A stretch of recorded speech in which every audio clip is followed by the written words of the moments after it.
Hello, it's Steve Rastall on the PODIN podcast. I've got a guest today, which is William. I'm going to hand over to William to let him introduce himself, but a fellow entrepreneur, got a well-established business. Sure, he's got some success and some scars, and we're going to run through those today and just see where it goes. So, William, would you mind just giving us an overview?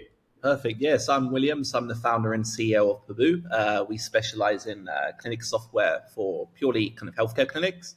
And I've been running the business now for probably around 12 years. 12 years. So I had a little bit of research, and everybody says when you get older and you've had a few battle scars, you go, I had a hard paper round. I believe Yeah. you did, though. Yeah. So I've always kind of, I've been working from a very young age. I think my first job was at 11 years old, and I've been kind of working ever since. I've always been fascinated with business.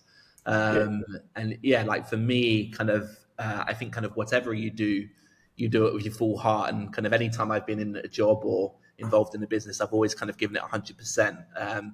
It's landed me to where I am today with Pabo, but I've always been kind of passionate about whatever it is I'm doing. I'm like a strong believer in, whatever you do, you have to give it 100%. If you're working in a bar, work to be the head barman. If you're working at McDonald's, work to be the manager. So that's always been my kind of mindset with anything I do.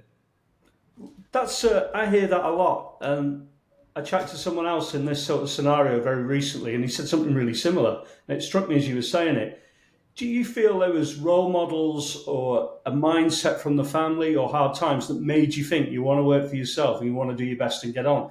Do you think it's born in people, or how much do you think that environment drives that? I think like it's interesting because I come from where I was born into Luton. I don't know if you know too much about Luton. I know Luton. Yeah, it's not the best of places to be born into, and I was born into the roughest area of probably the roughest town in the country. So the opportunities and possibilities weren't really there. In terms of like people ask kind of what drove, I think kind of just a fascination with technology. Really, I think kind of to truly succeed in anything you do, you have to have a deep passion for the foundation of what it is you're doing. So you don't necessarily need to be a specialist in what you want to build if it's on the software side. You have to have a passion about software.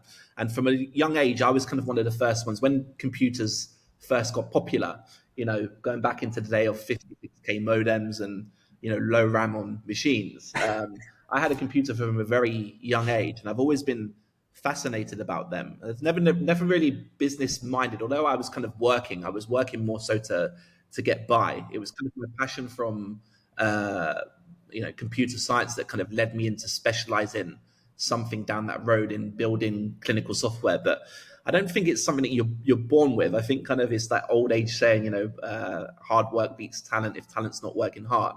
And I think it's something that you kind of evolve into. Yeah, I know what you mean. It's you have different drivers about where you want to start.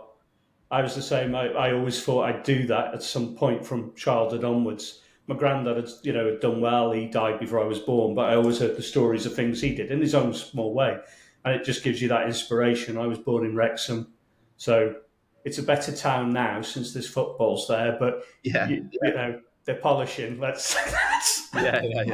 You can only say it if you're from there. But no, it's a good town, and it's great what's happening there. But you look through, and then I know a lot of things dropped lucky for me and experiences to get to a point, not just that I could start a business, but I could start one and have a proper go and have a chance of success.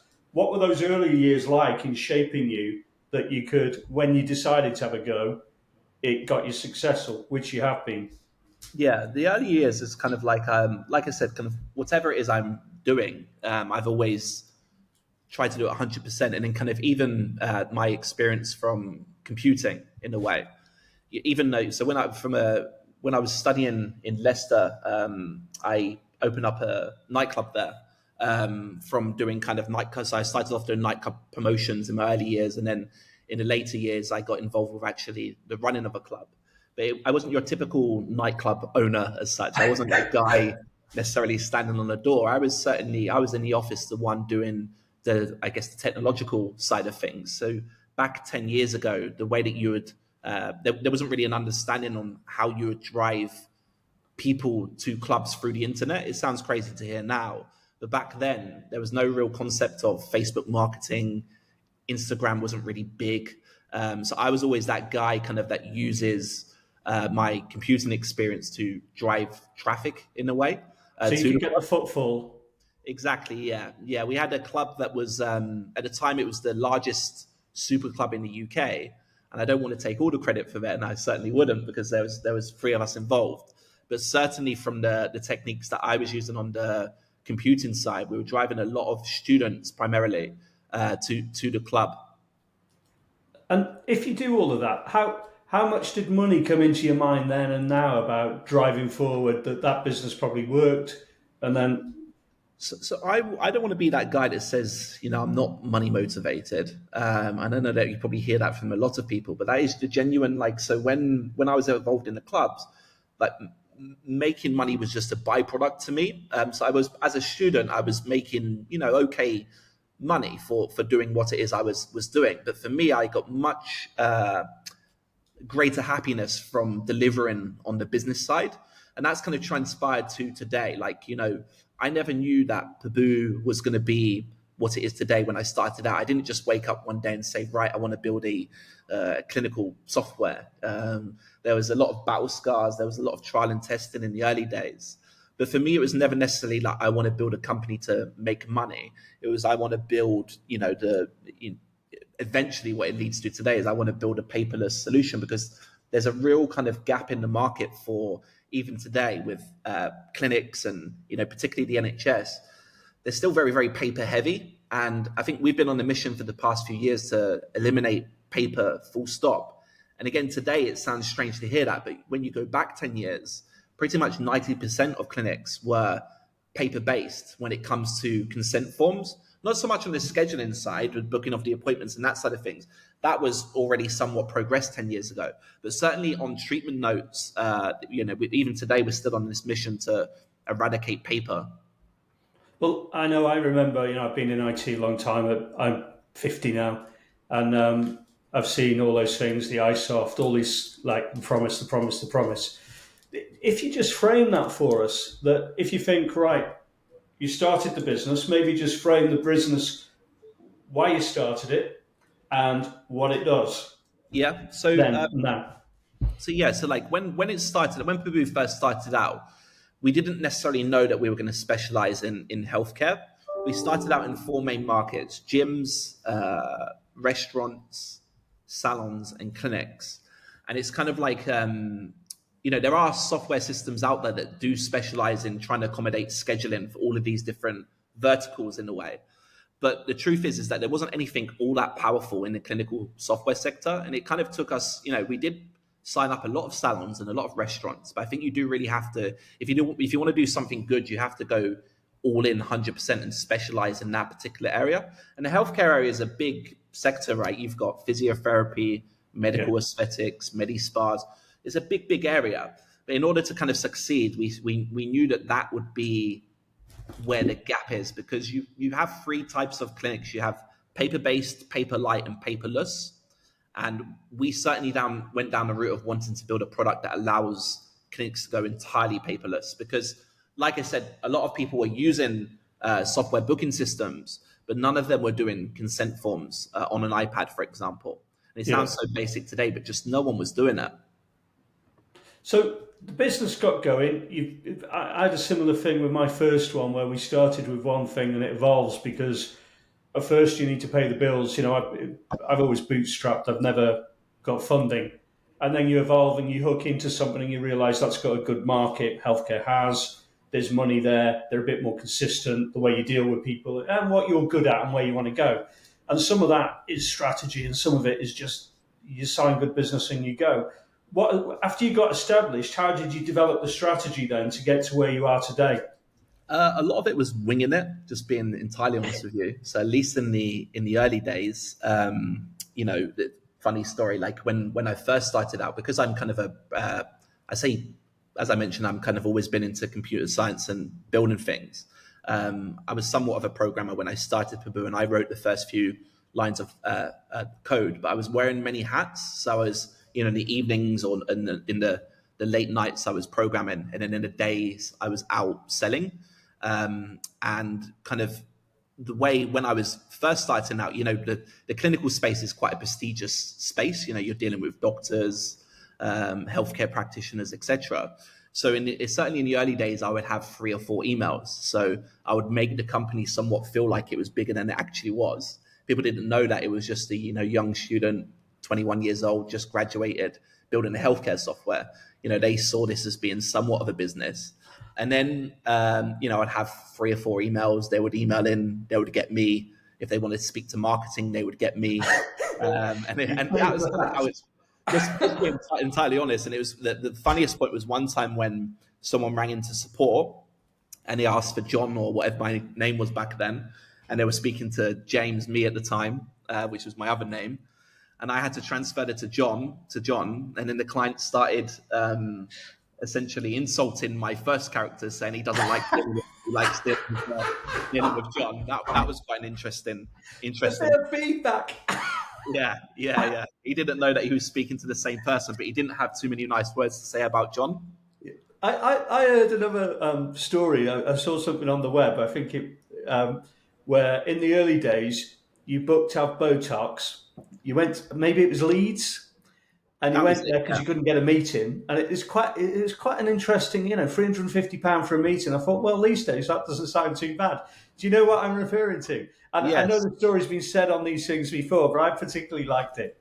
Yeah. So we there was a few scenarios like that, but that was an interesting one because going back then, that was when the biggest thing about that story is that was when the business didn't have any money. So like for me to spend £350 and then the petrol to drive from London to up to Leeds, it was quite a big deal for me and one that kind of paid off. But yeah, I pretended to get Botox with them. It was quite a well-known doctor.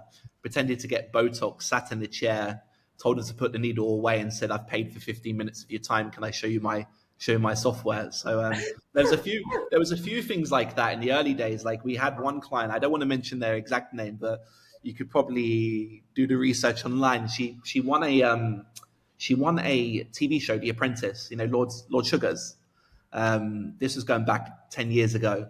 And so she won The Apprentice, and the whole concept for the listeners out there of what The Apprentice is you if you win the show, you essentially get investment from Lord Sugar, and her business idea was to go and build a clinic. So I was watching the TV one day, I saw that she, her goal was to open a clinic, and I'm calling them nonstop, trying to get through to the doctor, and the one that won the show. And they would never, ever put me through to the doctor. They would just always fob me off because they probably get those type of calls all the time. So then I'm kind of strategizing, how can I get hold of this lady? I can't just sit outside the clinic and try and grab her one day. I can't just stalk her and work out. So like what happened is I think a month later, I got put in touch with, they don't do it now, but they were selling a machine called the Hydrofacial. It's a very popular facial machine in our industry, and he was very, very well known, and I knew that he had this machine in that clinic. So the next day I ran the clinic and I said, "Hi." I didn't say, "Hi, it's William." I said, "Hi," I'll use a fake name again, James. I said, "Hi, it's James. Can I speak to Dr. So-and-so?" And because she knew the name, they actually put me through to her. And she said, "Hi, James." And I said, "Oh, sorry, no, it's William from Pabo. I think maybe your receptionist got confused." And just by me doing that, it got me through the door to this doctor, and I was able to then have a conversation with her. And it was a similar story to the Botox one. She didn't sign up then and there. She was actually quite pissed off, to be honest. She didn't sign up then and there, but then when she had issues with her system, I think they put the fees up on her. I got a call from her 6 months later. So I think sometimes these things, it's not a sprint, it's a marathon. You may get a lot of failures in the early days, and you might try all these small things, but eventually it can pay off. Yeah, I know what you mean. That you see a lot of things on social now, and where people talk about sticking at it. Success can be just around the next corner, and all these things, and it is true. But I think everybody hears what you should do, but it's very hard to do it. And I think it's a word for me. It's consistency. So if you do these things consistency and you drive that, sooner or later, no matter on your talent, things will come your way. Being in the game and having a go. If you were to advise somebody, be yourself back then, or somebody wanting to do a similar thing, what three things would you say they should focus on I would with say, themselves? yeah, I'd say exactly just top of that list. And what you're saying is consistency. Like that is a big one. And I think what ties in that secondly is passion. I think if you don't have a passion for what you're doing, and it's somewhat more difficult for, say, more of the boring sectors, if you're not passionate about it in some way, then you're going to struggle with the consistency. Because what kept me consistent is because Paboo was making no money for the first 2 3 years. Like we were burning money. I was using the money from what I made in the clubs into Paboo, but I was somewhat obsessed with it, which is the third point. Like you have to be consistent, passionate, and obsessive. Because if you don't have those three things, then you're just, in my opinion, just never going to succeed. Because even if you did succeed in the first 3 or 4 years, at some point you're going to want to out. You reach 5 years, you burn out, you realize your heart's not in it anymore. But I still have the same passion, consistency today as I did all those years ago. Because for me, the industry is exciting. It's forever evolving. Like now you have AI, that's exciting. We just launched payment processing, that's exciting. So there's always something new. And I'm quite fortunate being in an industry that I am, where things are forever changing, whereas some other industries they may not. Well, that's it. I think the changing nature of the tech space, it's a two-edged sword. But if you get your head right with it, it works. As in, for me, things were changing when my first business that was a success. Things were changing in that time, and I use this phrase, and it's in respect of someone who mentored me a lot and sadly passed away. He said, "Even a turkey can fly in a strong wind." And I always didn't understand. I put myself in a very strong wind, and I was probably all right, and I'd work hard and I'd be consistent.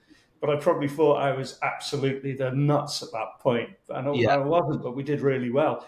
And then yeah, later, I've started other businesses, and at first it didn't quite go the same. This one I'm in now, doing well now, but it took a bit longer than I thought because I got in the job before the wind was blowing hard, because I could see it coming, and we were in it very early, and then the wind's now blowing and we're going. So yeah, there's that balance between who you are, and if you sell people stuff they don't want to buy, and you pick the wrong market, it doesn't matter how good you are, it doesn't work. How do you yeah, see all that? Because yeah. I guess being in a Botox space in that period links quite well to that, but I may be guessing there. Yeah, and I think kind of like sometimes like what I'm always saying, even to this day with the guys, and don't get me wrong, I didn't have this mentality when I started out, but certainly today, like I say to the guys, don't always try to work out what to do. Sometimes work out what not to do, because the thing is everyone has ideas, but like you said, not everyone knows how to execute those ideas. And when I started Paboo, for example, we were building like language localization for England, for Spain, for France, and we didn't even have a product. And it's like we're trying to do all of these different things for different countries when we haven't even proved the concept in the UK yet. And we're very, Yeah. very different with and selective with what we're working on now. But I think kind of like going back, if I was to go back all of those years, it's sometimes working out what not to do in a weird way. Like find out if you have an idea, prove it works, build some kind of minimum viable product, prove the concept, and don't necessarily go all in from day one, because 90% of businesses fail in their first year. I think kind of going back to what you said on the three main points, if I wasn't obsessive and passionate, then somewhat you could say Paboo failed in the first year, or Paboo fails in the second or the third year. It was only till year 4 that it started to work, and I wouldn't give the same advice to everyone. I think I was young at the time. I was quite, like I said, obsessed with building. So for me, it was kind of a hobby. It was fun. Unfortunately, it turned into a business. But I know it's not the best advice for everyone. But for me, that obsession and passion is what kind of, I think, drove it. Yeah, I can relate to that. That when you look at it, William, you think about, well, do you remember it accurately when you've been at it a few years? Has it changed? But I think I didn't earn money for the first 18 months, and the first one I did. After that, it wasn't great. And it was, and I said this last week, and this business is about that age now. It was about 4 or 5 years in. I wasn't one of these that found something and lit it up straight away. I had to do the hard yards, and it sounded like you had to do the same. Do you think there's a reason for that, or is just how it goes? I think it's somewhat, I think a lot of it's mindset. So some people, like I said, could look at 3 years in, and their family and friends could be telling them, you need to quit, you need to stop. It's been 3 years, you're not making money now. Like, move on to something else. And some people have the mindset of like wanting to keep going. I think there's a thin line of knowing when to quit and when not to quit. Like, arguably, you could say that I should have quitted in the first 2 to 3 years, but there was something there. Like, we had somewhat of a client base by three years, like, I don't know, 40, 50 clients. I'm not sure on the number. But eventually, I think when you build up any business to a certain amount of clients and you start less focusing on marketing, you do start getting some of your time back, because these hundreds of clients that you sign up, they end up becoming word of mouth, right? They bring you new clients, and then it kind of creates this snowball effect. So yeah, there's a fine line of knowing when to quit. I don't necessarily know the answer. I think it comes down to your experience. I think if you have a lot of experience in the field and you believe in yourself, then you should just keep going at it till eventually it pays off. But it is somewhat of a gamble. Yeah, this is always the contradiction, is it? People say sometimes it is smart to know when to walk away, Yeah, and there's a point in that. Me, I've always I've dug in and made the commitment. I don't want Plan B. It's Plan A. Plan A might be a big A, a capital A, an italics A. It doesn't matter. It changes. It evolves. And I think there's a key phrase I would say to people is, "It depends." And when you're looking for advice and you're young, people don't always get the nuance of what that means. When they ask you something, the answer nearly always is, it depends. yeah, yeah, exactly that, exactly that. So you've done well, making money, built a business, got the experience. Why carry on, and what's next with it? Yeah, I think kind of it goes back to the industry evolving. Like, we've been building. So we started off in what we call today Pabo One, where we kind of built out that product, and then over the past 3 years, we've been working on Pabo Two. I think sometimes when you build software, you build it in the mindset of building in the architecture that was available back in that time. And the companies, I believe, that truly succeeds are the ones that are willing to take that gamble when they already have a thriving business. Like, you were doing well with Pabo One. But we woke up one day and I say one day, like it was a well thought out thing, but we went on to build a new product, Pabo 2. And I think that's allowed us to do newer things with the technology that we're now using. And yeah, I guess the reason why I continue to carry on is because there's still a lot of unfinished work in terms of what we want to do with the products, like particularly around AI, the iPad app that we're working on, point of sale, Yeah. lots of things that we're still wanting to do.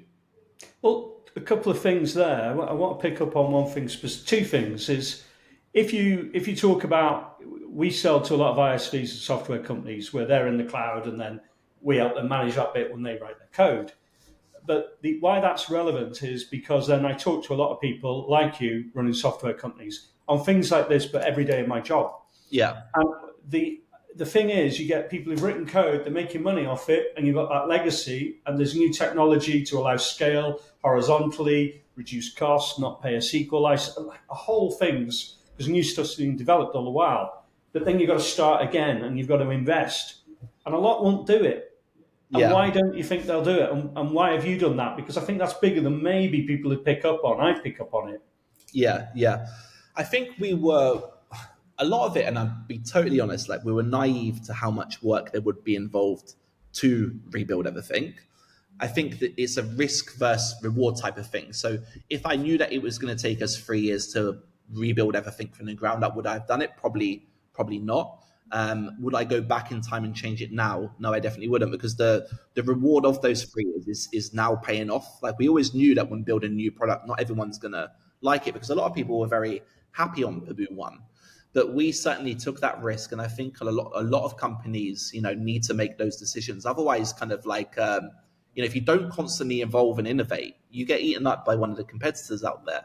Like, we've been fortunate, touch wood, to be the leader in the UK for what it is that we do, but we're also not oblivious to the fact that the ones that do launch their products on newer technology could end up be better than us. So I think kind of like, I made that decision 3 years ago to, completely hit the reset button. And 3 years on since then, it's certainly paying off. And it's like with everything, like you've mentioned there, kind of more on the DevOps side, like there's many, many new tools today that weren't out there, 10 years ago. So it's just kind of like, I guess, getting the experience, getting knowledge, and knowing when to make these changes, these big changes. Yeah, I think you're right, and it comes down to the exit you want, where you are, how long you're in, where your commitment is. It depends, if I may. Yeah, The other bit with that is you mentioned AI, and we have to be careful on this because AI is about as common in our space as people saying that they breathe. yeah.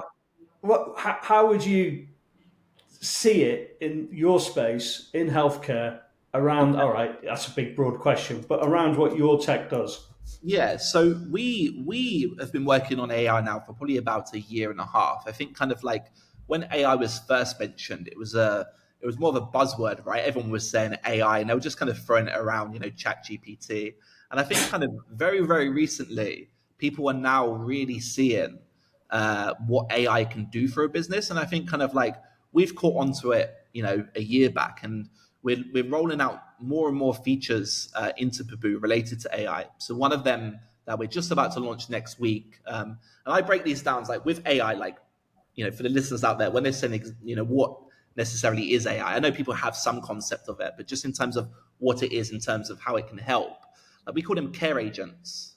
So you have like you have your AI at the top level, and your different agents in different areas of the product that they might help you. So to give you one example, like the care agent that we are offering for treatment notes, and this is just one simple use case. So anytime a patient comes into a clinic, particularly in the UK, they'll have a consultation usually before they have the treatment. So someone will come in for Botox. They'll have maybe a 15, 20-minute consultation with the doctor where they'll talk about what areas they're going to inject, etc. That conversation will happen verbally, and then if the patient goes ahead, they do the treatment, and then the doctor will go ahead and type up the treatment notes. The treatment notes that they're typing up is technically a summary of what was discussed in the consultation. So one thing that we use in the care agent for AI is we're just about to launch a feature where we essentially dictate the discussion between the doctor and the patient, and then we use speech to text AI to convert that to text, and then we use OpenAI to summarize that into a more professional treatment note. So if you imagine clinics out there that are doing 100 appointments a day, they no longer have to spend those 15 minutes writing up a treatment note if we can summarize it off the back of the conversation. So, 15 times 100 per day times month, etc. Like it really Yeah. is an incredibly powerful tool to help kind of give doctors their time back. And that's just one thing that we're doing. Well, I think that, yeah, I know where you go, and I'm thinking of some examples in my head which I won't digress us with. But if you think about that, yeah, you get that piece where you're making that time up. You can scale with that. You can do more of the stuff that makes the money. But importantly, you can make sure your compliance is there. You can build other stuff into the patient. You can get a win across that, can't you, by sharing those with them? Anything else they might need to know post session from a well-being view, I guess there's It's a lot. exactly that. And like to give you another example which kind of touches on that point, like it's impossible for a doctor to know all of the compounds in a drug, and in our industry we call it a contraindication. So or if someone has an allergy, for example. So if someone's coming in for a hydrofacial treatment and they have an allergy to shellfish, they can't have that treatment because there'll be what's called a contraindication. So AI knows all of that. It has access to the BNF drug database and the different compounds.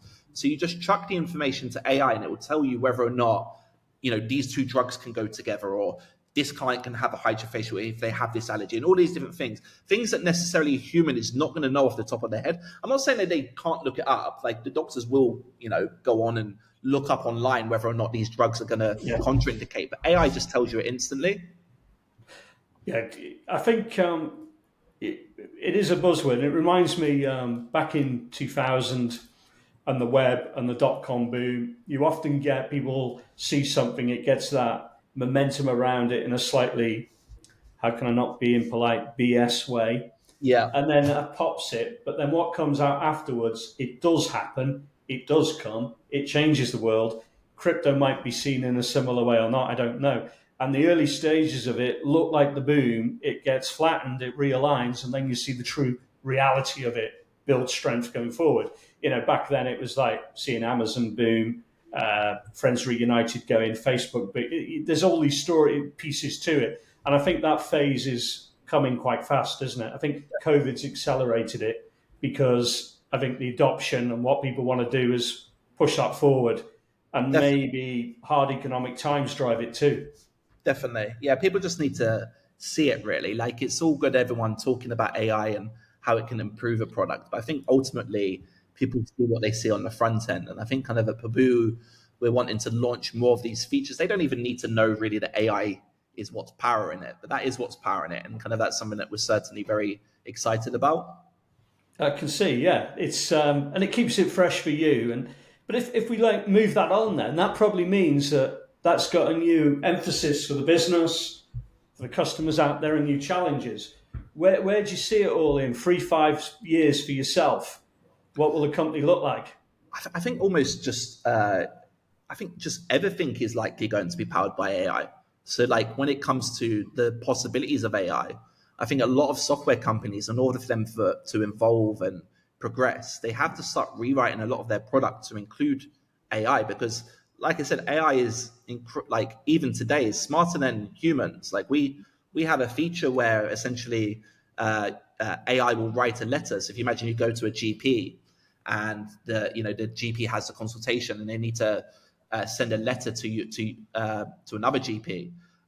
We have a feature in Paboo where essentially Paboo will write the letters, and the first thing doctors say when they see that is, "Well, God, this writes it better than I would." And I think that's the main fact is that AI, whether or not we like it or not, can what be more powerful than what a human can do. And I think the software companies are going to have to start really considering rewriting a lot of their products, like even us, and we already are doing it. But like if you think when it comes to making a booking with a hair salon, I genuinely think in 3 or 4 years' time, you're not going to be speaking to a human. And they're already rolling out this technology now where you ring up, you feel like you're speaking to a human. It's not the Siri voice. It's literally you Yeah, feel like you're speaking to someone. And that person, that AI is making decisions all the time to eventually go ahead and create a appointment in your booking system. And the client on the other end will just know no different. And that is a replacement in cost on having a receptionist, having a finance person in some ways. And I genuinely think that 3 to 5 years from now, all software companies have to do AI. yeah, or they die really, because I think it'll give you a punch and a leverage where I think there'll be a consolidation. There's so many apps, so many things out there, and I Yeah, think free in a real way of real powerful stuff for nothing's coming. The old ways of marketing are dying. It's getting harder. That's changed hugely, and you've got AI driving down the side of that. I exactly. feel like I've had to relearn it in the last few years hugely. From things evolved. I was always trying to learn. I've got inquisitiveness in me, but I feel something's very different in the last 4 or 5 years. But Yeah. so will that mean an exit at that point, or will that mean no? I enjoy what I do. I'm going to carry on forever.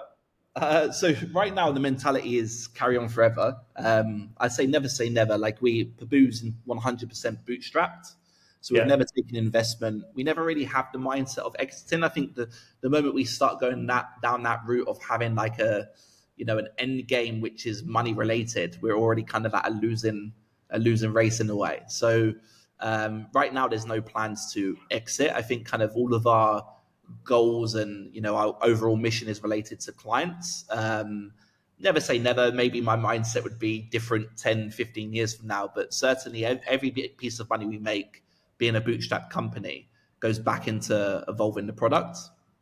yeah. I think you're right, and I think that world's changed too. If I may, a commentary there might be that higher interest rates mean taking investment, VCs, venture capital. That money costs more. Markets change, so if you want to invest in a business to get the returns, I think people are going to want value from capital. So a pound of Exactly. revenue, creates this much of profit rather than a growth rate and a times earnings. And that model is changing very fast as well. And I think, again, why? What could you do with the money when you used to go and get it? Well, you could acquire more customers, you could invest in the product, and you get growth to get the multiplier. Now, um, the huge go-to-market tools you can get, how you generate leads, AI, again, using them in a marketing sense, well, they're killing that. So you don't need that money to go and get a load of SDRs, to get a load of people doing the selling. You can Exactly. drive it a different way. And this is yet another one. I think the challenge is that. So being bootstrapped, not having that millstone that is going to become for a lot of businesses, good on you. That's the It's a thing. Yeah. smart play. Thoughts?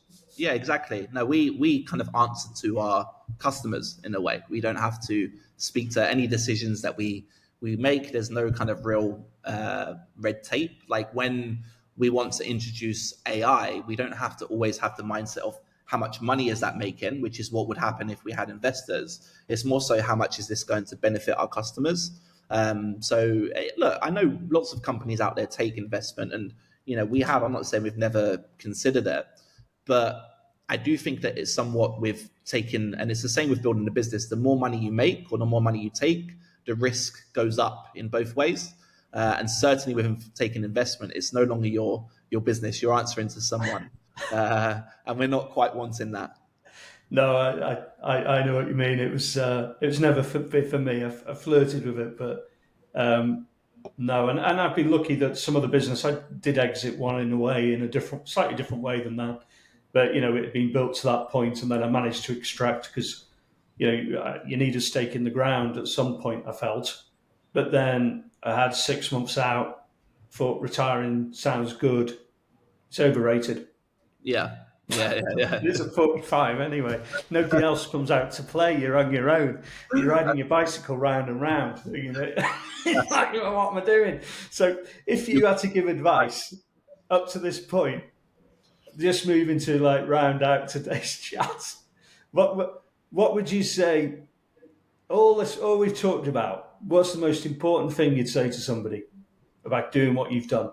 Yeah, yeah. I think kind of like when you're younger, not to stress about all those, all that much. I think kind of like if you're someone that's coming out of university, I think kind of there's a big stress at the moment on knowing what to do. Because I was a bit fortunate back in those days where not many people came out of university and wanted to do something computer science related. Like it was very, very different back then. And when I was at school, programming wasn't being taught. Now, in primary schools, secondary schools, like you are taught how to code. So like the competition is a lot more fierce. I think it's just about kind of taking time to know what it is that you want to do, what is the right product, and not jumping all in from day one. Like be prepared to take risks. Like the biggest regret I have is not taking more risks in the early days. You have to somewhat be prepared to take the risks, but you do have to trial and test your product. Like you can't just build something because you think it will be good. Like the best thing to do is build a base product, whatever industry you're in. If you're going to build some software like point of sale software for restaurants, buddy up with someone that owns a restaurant and just get their feedback and just prove that the model works. Don't rush into building something that's not necessarily ever going to work, or if the market doesn't demand it. Yeah, I think it's back to that. Is there a strong wind blowing? Yeah, And have exactly. you worked out which direction it's in? Because if you haven't, it's uphill, isn't it? Exactly. And sometimes it doesn't have to be a big solution. Like Pabo, is a big product. It offers a lot, but like you could take one component of Pabo and run with that, and that might even be a bigger business than Pabo. I don't know, but you just need to fill a very solid need of whatever line of business that you want to go into. Well, thank you for your time. I really enjoyed the chat, and it's great to hear somebody who's done that and done what you've done. It's we just need more of it, don't we, in the world? And hopefully we do going forward. Is any final thoughts from yourself?